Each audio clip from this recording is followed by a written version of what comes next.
ಕರ್ನಾಟಕ ರಕ್ಷಣಾ ವೇದಿಕೆ ಸ್ವಾಭಿಮಾನಿ ಬಣ ರಾಮನಗರ ಜಿಲ್ಲಾ ಘಟಕ ವತಿಯಿಂದ ಕೇಂದ್ರ ಸರ್ಕಾರದ ವಿರುದ್ಧ ಪ್ರತಿಭಟನೆ ಹಮ್ಮಿಕೊಂಡಿದ್ದೇವೆ. ಕಾರಣ ಇಷ್ಟೇ, ಪದೇ ಪದೇ ಕೇಂದ್ರ ಸರ್ಕಾರಗಳು ಯಾವುದೇ ಕೇಂದ್ರ ಸರ್ಕಾರಗಳು ಬಂದಂತ ಸಂದರ್ಭದಲ್ಲಿ ಕನ್ನಡಿಗರಿಗೆ ಅಪಮಾನ ಮಾಡುವುದು, ಅವಮಾನವನ್ನು ಮಾಡುವುದು ಮೂಲಕ ಕನ್ನಡಿಗರನ್ನ ಪದೇ ಕೆಣಕುವಂತ ಕೆಲಸವನ್ನ ಮಾಡ್ತಿದೆ.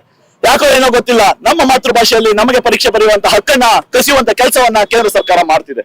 ಇಂಥ ಸಂದರ್ಭದಲ್ಲಿ ಎಲ್ಲ ಸಂಸದರು ಕನ್ನಡದಿಂದ ಏನು ಕನ್ನಡಿಗರಾಗಿ ಸಂಸದರಾಗಿ ಆಯ್ಕೆಯಾಗಿದ್ದಾರೆ ಎಲ್ಲರೂ ಕೂಡ ಕಣ್ಮುಚ್ಚಿ ಕುಳಿತುವಂತ ಕೆಲಸಗಳನ್ನ ಮಾಡ್ತಿದ್ದಾರೆ. ರೈಲ್ವೆ ಸಚಿವರು ಈ ಕೂಡಲೇ ಎಚ್ಚೆತ್ತುಕೊಳ್ಬೇಕು. ಇಲ್ಲಿಂದ ಆಯ್ಕೆಯಾದಂತ ಕೇಂದ್ರ ಸಚಿವರಾದಂತ ಕುಮಾರಸ್ವಾಮಿ ಅವರಾಗ್ಬೋದು, ನಮ್ಮ ಬೆಂಗಳೂರು ಗ್ರಾಮದಿಂದ ಆಯ್ಕೆಯಾದಂತ ಡಾಕ್ಟರ್ ಮಂಜುನಾಥ್ ಅವರಾಗ್ಬೋದು, ದಯವಿಟ್ಟು ಎಲ್ಲರೂ ಹಳ್ಳಿಯ ಪ್ರತಿಭೆಗಳಂತ ಹೇಳಿ ಹಮ್ಮಿಕೊಂಡಿದ್ದೇವೆ. ಹಳ್ಳಿಯ ಭಾಗದಿಂದ ಕನ್ನಡದಲ್ಲಿ ಕಲಿಕೆಯನ್ನ ಮಾಡಿದಂತ ಅಭ್ಯರ್ಥಿಗಳಿಗೆ ಇವತ್ತು ಮೋಸ ಆಗ್ತಿದೆ. ನೀವು ಹಿಂದಿ ಇಂಗ್ಲಿಷ್ ಅಲ್ಲಿ ಪರೀಕ್ಷೆಯನ್ನು ಬರೆಯುವ ಮುಖಾಂತರ ಇವತ್ತೆಲ್ಲ ನಮ್ಮ ಕನ್ನಡಕ್ಕೆ ಹಿಂದಿ ಗುಲಾಮರನ್ನ ತಂದು ಕೆಲಸಕ್ಕೆ ಕೊಡ್ತಾ ಇದ್ದೀರಾ. ಈ ಕೆಲಸ ನಿಲ್ಲಿಸಬೇಕು, ಕನ್ನಡಿಗರಿಗೆ ಮೂಲಭೂತ ಕೆಲಸಗಳು ಸಿಗ್ಬೇಕು. ಹಾಗಾಗಿ ನೀವು ಕನ್ನಡದಲ್ಲೇ ಪರೀಕ್ಷೆ ಬರೆಯುವಂತ ಹಕ್ಕನ್ನ ಕೊಡ್ಬೇಕು. ಈಗಾಗಲೇ ಬೆಂಗಳೂರು ವಿಭಾಗದಲ್ಲಿ ನೀವು ಕನ್ನಡದಲ್ಲಿ ಪರೀಕ್ಷೆ ಬರೆಯುವ ಅವಕಾಶ ಕೊಟ್ಟಿದ್ರಿ. ಯಾಕೋ ಏನೋ ಕಾರಣ ಈಗ ಹುಬ್ಬಳ್ಳಿಯಲ್ಲಿ ಮತ್ತೆ ನಿಮ್ಮ ಖ್ಯಾತಿಯನ್ನು ಶುರು ಮಾಡಿದ್ರಿ. ಹಿಂದಿ ಏರಿಕೆ ಮಾಡೋದು, ಪದೇ ಹಿಂದಿ ಏರಿಕೆ ಮಾಡೋದನ್ನ ನಿಲ್ಲಿಸಿ ಕೇಂದ್ರ ಸರ್ಕಾರ ಈ ಕೂಡಲೇ ಎಚ್ಚೆತ್ತಬೇಕು. ಕೇಂದ್ರಕ್ಕೆ ಅತಿ ಹೆಚ್ಚು ಸಂಸದರನ್ನ ಕೊಟ್ಟಿದ್ದೇವೆ.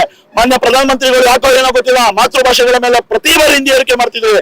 ನಿಮ್ಮ ಹಿಂದಿಗೆ ಯಾವುದೇ ಇತಿಹಾಸ ಇಲ್ಲ ಸ್ವಾಮಿ. ಕನ್ನಡಕ್ಕೆ ದಶಕಗಳ ಪೂರ್ವದ ಇತಿಹಾಸ ಇದೆ.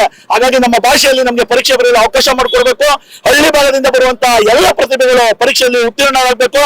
ನಮ್ಮ ಕನ್ನಡದಲ್ಲಿ ನಮ್ಮ ಪ್ರತಿಭೆಗಳಿಗೆ ಅವಕಾಶ ಸಿಗ್ಬೇಕು ಅಂತ ಹೇಳಿ ಕರ್ನಾಟಕ ರಕ್ಷಣಾ ವೇದಿಕೆ ಸ್ವಾಭಿಮಾನ ಬಣ ಈ ಮೂಲಕ ಮನವಿಯನ್ನ ಮಾಡ್ತದೆ. ಇನ್ನ ಮುಂದಿನ ದಿನಗಳಲ್ಲಿ ನೀವೇನಾದ್ರು ಎಚ್ಚೆತ್ಕೊಂಡು ದೊಡ್ಡ ಮಟ್ಟದಲ್ಲಿ ನೀವೇನಾದ್ರು ಎಚ್ಚೆತ್ಕೊಂಡು ಕೆಲಸವನ್ನ ಕೊಡದಿದ್ದಂತ ಸಂದರ್ಭದಲ್ಲಿ, ಕನ್ನಡದಲ್ಲಿ ಪರೀಕ್ಷೆ ಬರೆಯಲು ಅವಕಾಶ ಕೊಡದಿದ್ದ ಸಂದರ್ಭದಲ್ಲಿ ಕರ್ನಾಟಕ ರಕ್ಷಣಾ ವೇದಿಕೆ ಸ್ವಾಭಿಮಾನಿ ಬಣ ಇಡೀ ರಾಜ್ಯದಂತ ಉಗ್ರವಾದ ಹೋರಾಟವನ್ನ ಮಾಡ್ತೇವೆ. ಎಲ್ಲ ಸಂಸದರು ಕಂಡ್ರು ಕೂಡ ಅವರಿಗೆ ಕಪ್ಪು ಬಟ್ಟೆ ಪ್ರದರ್ಶನ ಮಾಡಬೇಕಾಗುತ್ತೆ. ನಮ್ಮ ಮಾತೃಭಾಷೆಯಲ್ಲಿ ಪರೀಕ್ಷೆ ಬರೆಯಲು ಮನವಿ ಮಾಡ್ತೇವೆ. ಪರೀಕ್ಷೆ ಬರೆಯಲು ಅವಕಾಶ ಮಾಡಬೇಕು ಅಂತ ಹೇಳಿ ನಮ್ಮಲ್ಲಿ ಮನವಿಯನ್ನ ಮಾಡ್ತೇವೆ.